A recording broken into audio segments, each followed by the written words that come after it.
Your child's had some time off from playing their sport, yet they still seem flat, exhausted, or just not quite themselves.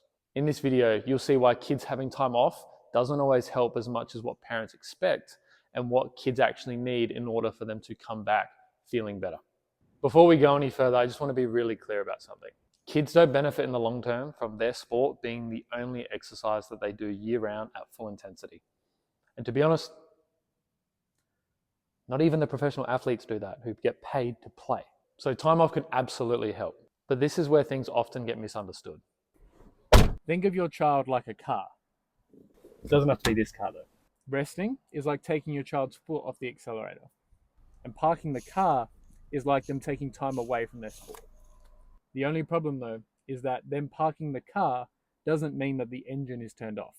Because most kids can stop playing, they can slow down their sport, but it doesn't mean that their engine is turned off. That engine is what we call their nervous system. The nervous system is basically the body's control center. It's one of the main things that shapes how stressed or calm a child is, how ready they are to play their sport, and how fast and precise they can make decisions. So even though your child isn't playing, their system might still be switched on year round. That's why some kids can struggle moving with intent or even just having a racing mind that they can't seem to slow down. Just because they're away from sport, it doesn't mean that their body has automatically shifted into a calm and settled state so they can get the most from their time away. And the worst part, when they go back to competing, they put their foot straight on the accelerator again, but they haven't given the engine a chance to cool down at all. So how do they feel? Flatter or more overwhelmed quicker than before? Not because they didn't get to rest their body, but because they didn't turn their engine off. The key thing to understand here is that the time off gives your child an opportunity for their engine to turn off, but it doesn't guarantee that it will. Here's another part parents often miss.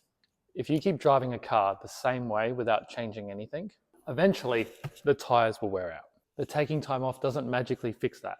The same thing can happen with kids. Time off can hide some of the biggest and most recurring problems that kids don't address, such as their movement restrictions, emotions that don't get processed, or even their limiting beliefs that they might quietly carry around why they aren't the player that they want to be. That's why some kids return from break and still feel uncomfortable moving in their bodies, still lacking confidence, or still struggling in the same moments that they were before the break. Not because they're weak, but the underlying patterns haven't been addressed. So it's like they're going on a drive, but they've just got punctured tires.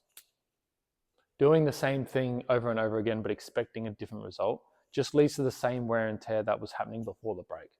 If you don't change how a child is set up, eventually the wears and tears will hold them back from getting to where they want to go. There's one last piece why kids can feel flat even after having time off. The battery. Did you think I was going to pull my battery out of my car? Come on now. You can park a car, you can turn the engine off, and even with that, if you still keep the lights on, the battery will just drain. For kids, things that might keep their lights on are excessive high intense trainings or constant screen time as the main ones. So even when they're not playing, their energy is still being quietly drained.